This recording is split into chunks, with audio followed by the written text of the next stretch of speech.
Uric acid. पायोरीन के टूटने की वजह से जिस्म में यूरिक एसिड बनता है, जिसे गुर्दे तक पहुंचता है और गुर्दों से पेशाब के जरिए जिस्म से बाहर निकलता है। जब यूरिक एसिड जिस्म से बाहर ना निकले तो ये जिस्म के अंदर छोटे छोटे क्रिस्टल की शक्ल में जोड़ों में जमा होने लगता है। इसकी वजह से जोड़ बेकार हो जाते हैं और मरीज का चलना फिरना भी मुश्किल हो जाता है। यूरिक एसिड बढ़ने का ताल्लुक सिर्फ गैर सेहत बख्श ग़िज़ा खाने से नहीं है, बल्कि यूरिक एसिड ज़हनी अमराज और दिल के जुमला अमराज होने के बाइस बढ़ सकता है। यूरिक एसिड को कंट्रोल करने के लिए चंद आदात को तर्क करना पड़ता है और चंद ग़िज़ाई आदात को अपनी रोज़मर्रा ज़िंदगी में शामिल करना पड़ता है। यूरिक एसिड बढ़ने की इलामात: जोड़ों में दर्द होना, गांठें पड़ना, पैर के अंगूठों में सूजन, जोड़ों में सूजन। यूरिक एसिड बढ़ने पर बड़े का गोश्त कम कर दें, कम चिकनाई वाला दूध इस्तेमाल करें, ओमेगा 3 फैटी एसिड ज़्यादा इस्तेमाल ना करें। सिरका एक कुदरती क्लेंसर और डिटॉक्सिफायर है। सिरका हमारे जिस्म से फाजिल मादा, जिसमें यूरिक एसिड शामिल है, बाहर निकालने में मदद करता है, बल्कि इसमें मौजूद मैलिक एसिड यूरिक एसिड को तोड़कर पेशाब के जरिए बाहर निकालने में मदद करता है। एक गिलास पानी में 1 चम्मच खालिस ऑर्गेनिक सिरका हल करके पीने से यूरिक एसिड कंट्रोल होता है। ये महलूल 4 हफ्ता तक दिन में 2 दफ़ा इस्तेमाल करने से यूरिक एसिड कंट्रोल होता है। लीमू विटामिन सी और अल्काइन से भरपूर होता है।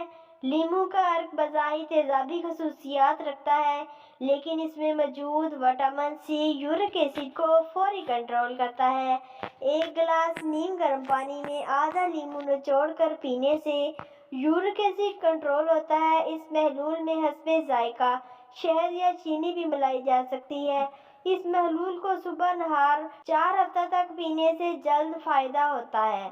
इसके अलावा विटामिन सी लेने के लिए डॉक्टर के मशवरे के मुताबिक विटामिन सी सप्लीमेंट भी लिए जा सकते हैं। सब्ज़ चाय: रोज़ाना रात खाने के बाद सब्ज़ चाय पीने से यूरिक एसिड कंट्रोल होता है और गठिया का दर्द नहीं बढ़ता। Fibre: university of Maryland medical centre के मुताबिक ऐसे खाने जिनमें फाइबर की मिकदार ज़्यादा हो, इस्तेमाल करने से यूरिक एसिड कंट्रोल होता है, जैसे इसबगोल, दलिया, जौ, बाजरा, ब्रोकली, सेब, कीनू, नाशपाती, स्ट्रॉबेरीज, ब्लूबेरीज, खीरा, गाजर और केला। ये वो ग़िज़ा हैं जो कब्ज़ दूर करती हैं, जिनके खाने से पेशाब खुल कर आता है, जिससे यूरिक एसिड का अखराज होता है। सब्जियों का जूस: आमतौर पर ज़ियाबतीस के मरीजों का यूरिक एसिड जल्द बढ़ जाता है और वो ऐसी ग़िज़ा नहीं खा पाते जिससे यूरिक एसिड कंट्रोल में आता है। लिहाजा ऐसे मरीज जो हर पल हरी सब्ज़ी नहीं खा पाते, उन्हें रोज़ाना 1 गाजर और 3 खीरों का रस निकाल कर पीना चाहिए। इस जूस से शुगर भी कंट्रोल होगी और यूरिक एसिड भी कंट्रोल होगा। चेरी और स्ट्रॉबेरी: चेरी में एंथोसायंस नामी एक जुज़ पाया जाता है जो यूरिक एसिड को कंट्रोल करता है। चेरी और बेरीज, स्ट्रॉबेरीज और ब्लूबेरीज यूरिक एसिड को क्रिस्टल की शक्ल बनने से रोकती है, क्योंकि यही क्रिस्टल जोड़ों में जमा होकर गठिया का दर्द पैदा करते हैं।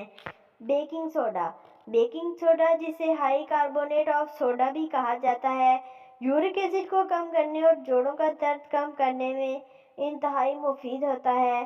बेकिंग सोडा यूरिक एसिड को पिघलाने और गुर्दों के जरिए निकालने में मदद करता है। आधा चाय का चम्मच बेकिंग सोडा 1 गिलास पानी में हल करके दिन में 1 दफ़ा पिएं। हाई ब्लड प्रेशर और 60 साल की उम्र से ज़ायद अफराद डॉक्टर के मशवरे से इस टोटके पर अमल करें। आसान टोटके: खाली पेट 2 से 3 अखरोट खाने से हाई यूरिक एसिड कंट्रोल होता है। एलोवेरा जेल में अनूले का रस मिलाकर पीने से भी यूरिक एसिड की ज़्यादती के बायस होने वाले जोड़ों का दर्द दूर होता है। नारियल पानी यूरिक एसिड के लेवल को कंट्रोल करने में बड़ा असरअंदाज होता है। 1 चम्मच शहद, 1 चम्मच अश्वगंधा पाउडर मिलाकर 1 गिलास नीम गर्म पानी या दूध में मिलाकर पीने से यूरिक एसिड कंट्रोल होता है। खाने के बाद 2 से 3 चम्मच अलसी के बीज चबा चबा कर खाने से भी यूरिक एसिड कंट्रोल होता है। अगर यूरिक एसिड बढ़ने से गठिए का दर्द हो तो बथुए के पत्तों का जूस सुबह खाली पेट पिएं और 2 घंटे तक कुछ न खाएं पिएं। खानों में अजवाइन का इस्तेमाल ज़्यादा करें। एक दरमियाने साइज के पपीते के छोटे छोटे टुकड़े करके बीज अलग कर लें। इन टुकड़ों को 2 लीटर पानी में 5 से 7 मिनट तक पकाएं। इस पानी में 1 चम्मच ग्रीन टी के पत्ते भी डाल दें। पानी दिन में 2 से 3 मरतबा चाय की तरह पिएं।